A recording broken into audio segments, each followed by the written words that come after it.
Spectre. She'd never seen James Bond. We've watched Casino Royale, Quantum of Solace, Skyfall, now Spectre. We've got videos on all four of those.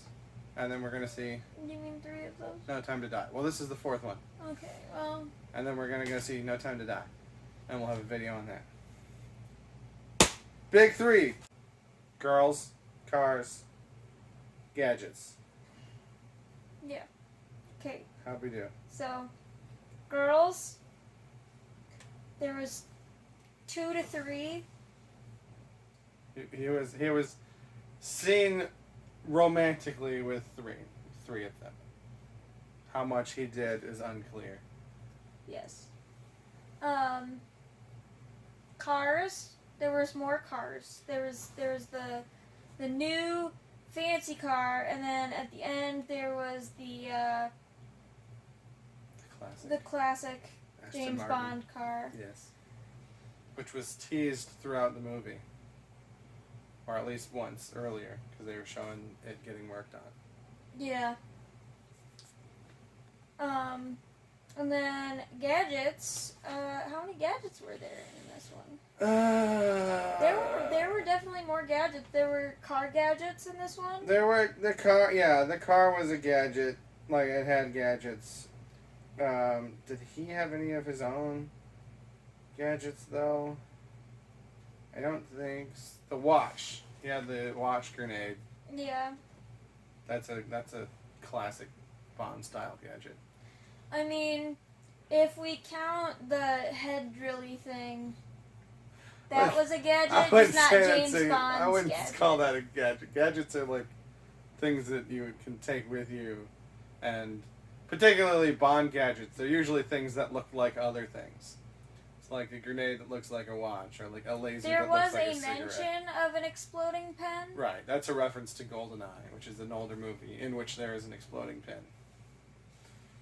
I'll let you say any other random things you have before I get into some of the stuff that I have.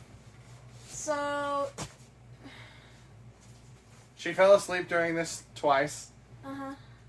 So we had to finish it the next day. Yeah. This is the first one, at least that I know of, that you've fallen asleep during.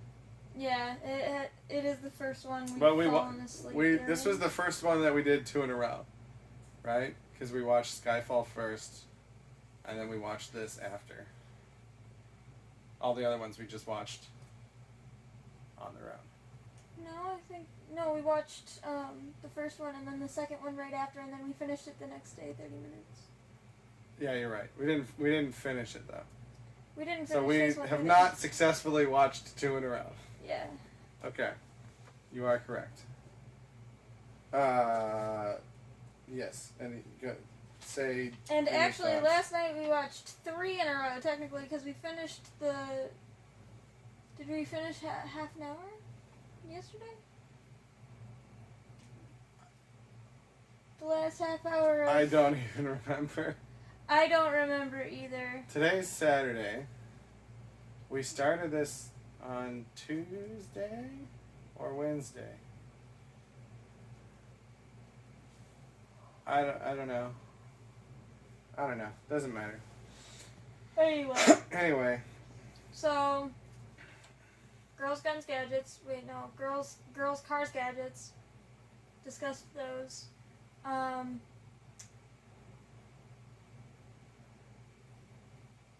He seemed more like compassionate in this one, but not really. I think he's gotten over his fear of being human and having emotions. Yeah, For the most part in this one. I think he put, after Vesper, I think he put a lot of stock in M, and like that was kind of like the one person, the female M, and that was like the one person that he allowed himself to trust or whatever. And so with her loss, I think he's kind of having to grow, and now he trusts the new M and things like that. So I think it makes sense for the development of his character. Yeah, for sure. And it's like the new M was saying in the last one, this is how it's got to be. This is M's gonna retire. James Bond, you need to not be an agent anymore. And then in this one, he's like, this is why M, the last M. This is why the last M. This is her best agent. Right.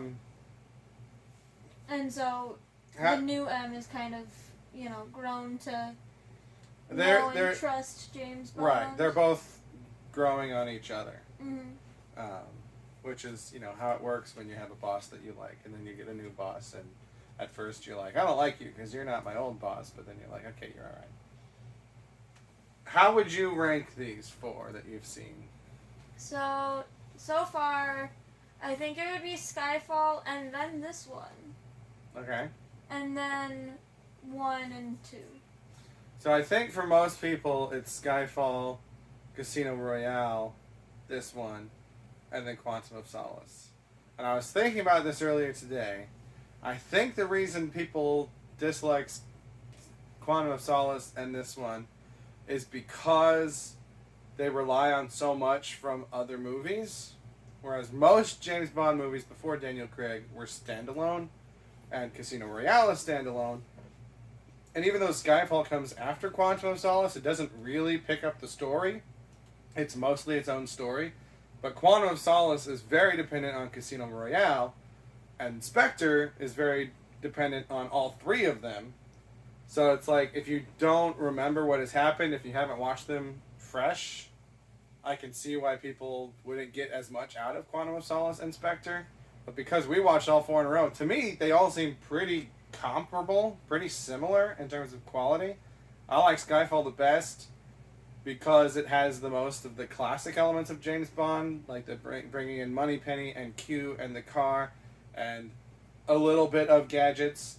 And it's the last one with Judi Dench, and I love the ending in the house where it's Home Alone, but with James Bond. So, it's got more elements that I like. Mm-hmm. But in terms of the quality, I think they're all pretty similar in quality. Yeah, they are all pretty similar in quality. I think another reason why people don't like this one and Quantum of Solace is they're not very. They focus more on, what is it, ethos or pathos? I'm not Greek.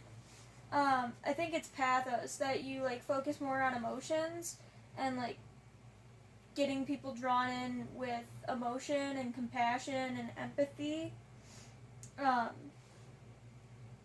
And the 2 that people don't like rely heavily on that instead of action and, guns right. and chasing and...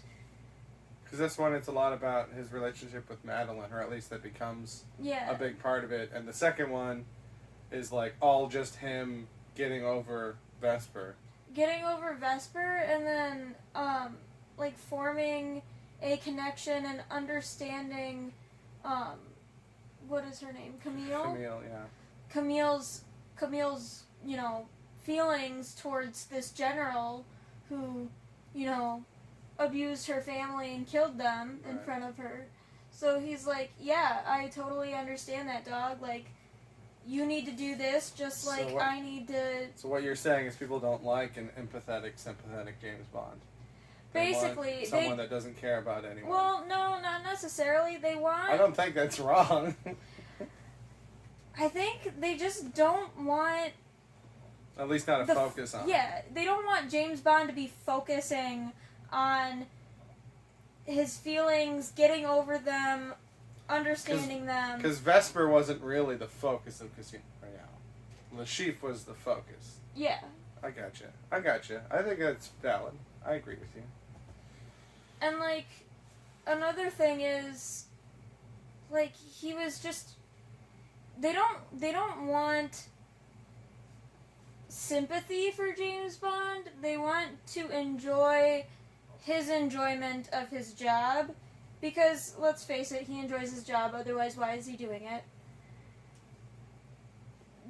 They don't like a wreck of a man, basically. Right. When he's supposed to be hard and Because people like to see themselves as rough. James Bond. Yeah. But if James Bond is sad and depressed, like, they don't want to see that. yeah. I'm with you. Yeah. Alright. We gotta talk about Blofeld and Spectre. Well, So- what? Blofeld was his brother, Okay. and Spectre is the organization. Okay.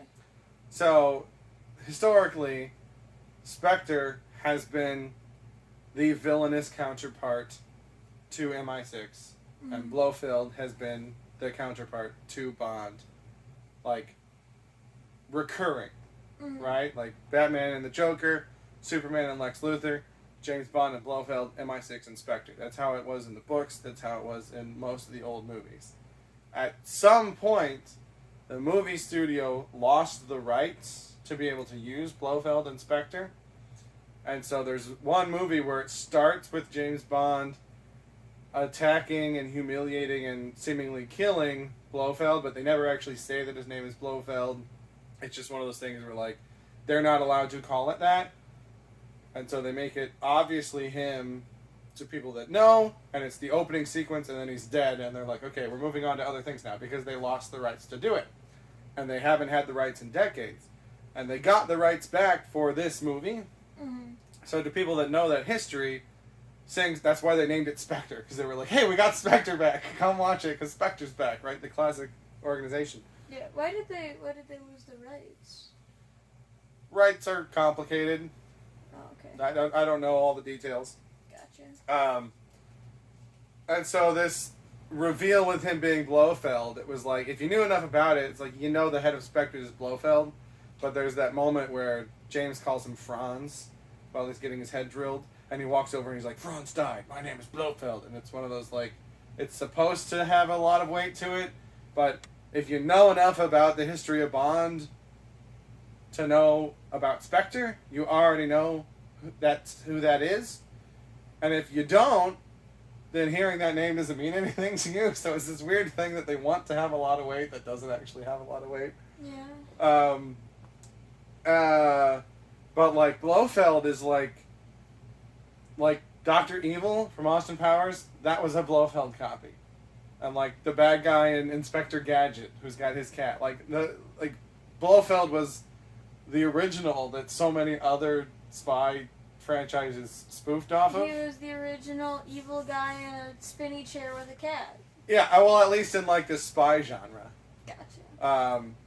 And so it's weird in this that like one of the jackets that they have him wear looks very much like Dr. Evil, and then like they even give him the cat for no reason, and it's just like you're parodying the things that are parodying you, and it's a weird type of meta that I don't think it takes away. It's just weird.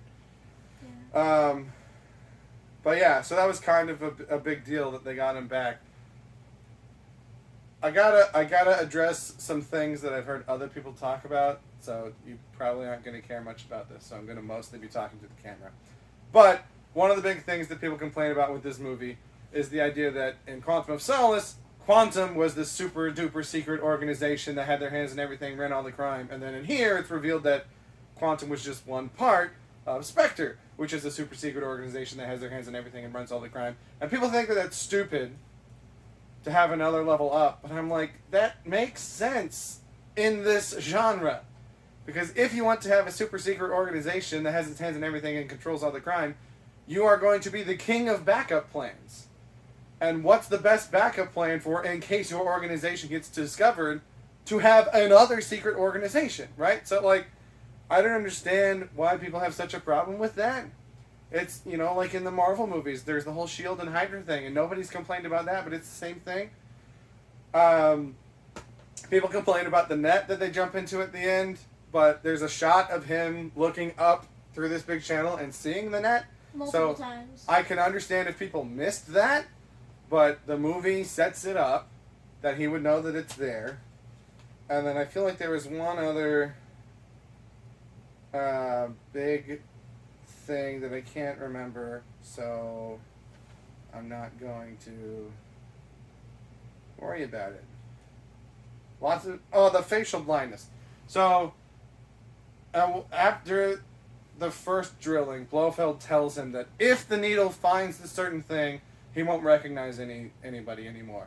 Which I've heard other people specifically say facial blindness. They don't say that in this movie. That's just how those other people are interpreting it. Mm-hmm. And then they're like, he got drilled, so why does he still recognize all these people? And to me it was like, I'm going to drill in here. If it finds this thing, this is how bad it could be. But it seems like it's not quite that precise that he can be definitively sure that it's going to hit that thing. Yeah. So he just missed. So I don't think... It's weird to, defend something that I don't think it's particularly great, that scene, but it's not as bad as some people have made it out to be. It's not as contradictory as some people have made it out to be. He also, you also said, about the drilly thing just opening up when they destroy it. Right. So, yeah, when he throws the watch grenade, or when Swan throws the watch grenade, it blows up the control panel, and it just opens up the chair that's containing him, and that, I think, is the dumbest thing about that whole scene. And, she suggested that maybe that's just part of the design, and I'm like, then that's a terrible design, to have your torture chair just open up if something goes wrong with the power. Or, like, the connection to the computer, like, the whole... Right. Like, why? Like, the default should be keep them contained. Anyway. He seemingly is retired at the end, because Q is surprised to see him. So he is rogue early in this movie, and then He's seemingly rogue throughout the whole movie. That's true. All of MI6 goes rogue in this movie. But he seems to be retired at the end. Mm. Emotionally, I don't like that he doesn't kill Blofeld, because it's like, he kills everybody. Why not kill him? I don't know if he's back in this new movie. I don't know if Swan is back in this new movie. I've seen the trailers, I just don't retain it. I saw one ad for this movie. Yesterday, right? Yesterday. See, this is what people talk about. Your phone hears that we're talking about James Bond, and so it's like, here's an ad for James Bond. Yeah, I saw one ad yesterday for the new James Bond movie on TikTok, and it was like 5 seconds long. It was not... I got nothing from it other than James Bond is out. I know that there's a car. I don't know if it's the same car. I think it's supposed to be the same car, the old one, but it's got all the fancy gadgets in it now. I will say, I really liked when he's... I don't know if you know who Dave Bautista is. It's the guy that plays Drax in Guardians of the Galaxy. Nope. He's one of the bad guys in this movie. He's the huge guy that never talks and has metal fingernails for no reason. Oh, and that gouges the other ones. Right. Gotcha. So there's the part where he's chasing Bond along the river, and Bond is trying out these different switches to see what they do, and the first one he does is supposed to fire bullets out the back, but he hits it and it says ammunition not loaded. And I thought that was great. Like, most of these movies aren't really funny, but like, that makes sense. It wouldn't be loaded because he stole it, right? It wasn't supposed to be going out yet. And then it like shows that he has to come up with another plan, right, and think on the fly. So and I really liked touches like that. He flipped another switch, and it came up with music for Agent 009. Right, there was Atmosphere. That one was labeled Atmosphere. So it's like the vibe. So yeah, I enjoyed that, and I think he's a good Bond. I think most people agree with that. But because people were mad when he got cast initially, because people are bad about everything all the time for no reason. Yeah.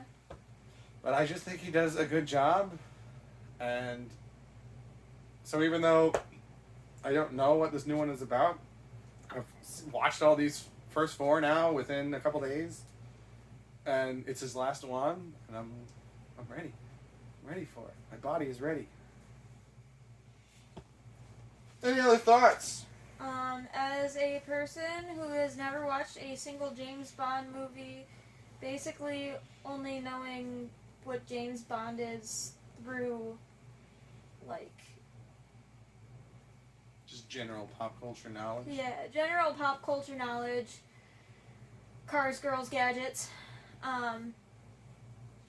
It's not bad, especially Daniel Craig as James Bond. I think it's a good introduction to James Bond, because my friend who loves the Daniel Craig movies is like, the other James Bonds are kind of boring, like, the older ones are kind of boring. Some of them, yes, very much so. Daniel Craig, though, makes it exciting, and it's because he's new, I think. He's new, he's attractive. And these movies, I don't know for sure about the first one, but I think, for the most part, the Jason Bourne franchise kind of changed how action movies were made. Yeah. And so these are very much influenced by that. And I don't know all of the details, and I'm not an expert by any means, but when they were making the first Bourne movie, they had a bunch of explosions and stuff, which these movies do have, but that was going to be a big feature of that movie, and then 9/11 happened. And so they had to change a bunch of their action scenes, and so it's very visceral, and you just get like hand-to-hand combat, and there are these car crashes where there's no explosions. It's violent, but it's not explosive, and that makes it feel very different. For which one? I think it's the first Bourne movie, The Bourne Identity. Gotcha. And so it was just a different type of viewing experience, because people were just kind of used to, like, if a car hits anything, it explodes. And it's much more realistic to not have that happen. But then you need to have more excitement in terms of how much punching there is, and what kind of punches there are, and what else do they hit. And then I think that audiences really latched on to that, rather than just, he shoots a guy and then he explodes or whatever. And so I think this is heavily influenced by that, as are other action movies now.